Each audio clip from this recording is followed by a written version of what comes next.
it feels not real. Tonight, the family of Jorge and Victor Manuel Anica are trying to come to terms with the loss of these two brothers.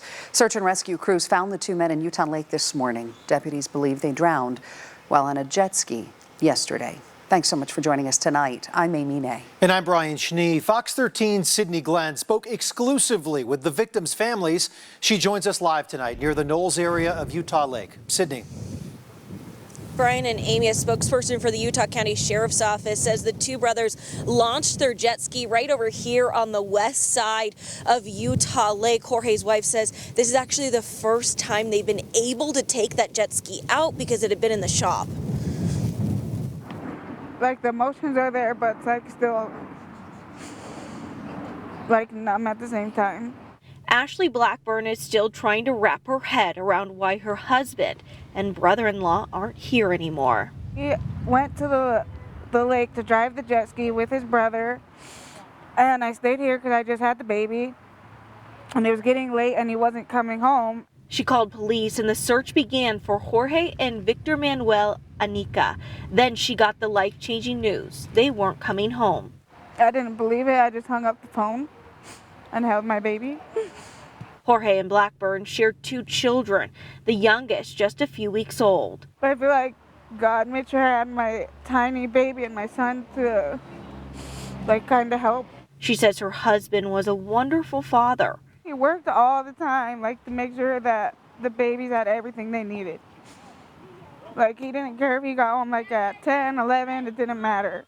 And Victor Manuel was a loving uncle. Even when I was pregnant, he would come over and rub my belly and was so excited for the baby. And he barely got to see him yesterday before they left. It's a loss this family will never forget, leaving them with the hole in their hearts that they say can never be filled. I feel like they're like one of a kind people, like Jorge could always like make you smile or make like your day. Like, they were just those kind of people.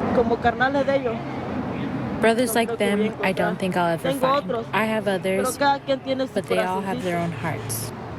All I want to say is, love your brothers, love your mom, love your family.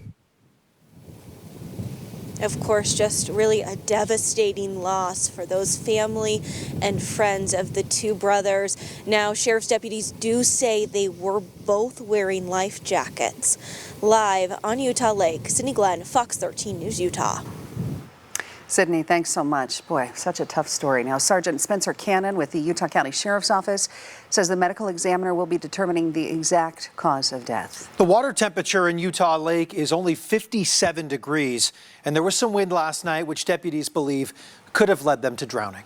Now, today's incident marks at least 5 deaths on Utah Lake over the last couple of years. That's according to Utah County Sheriff Sergeant Spencer Cannon.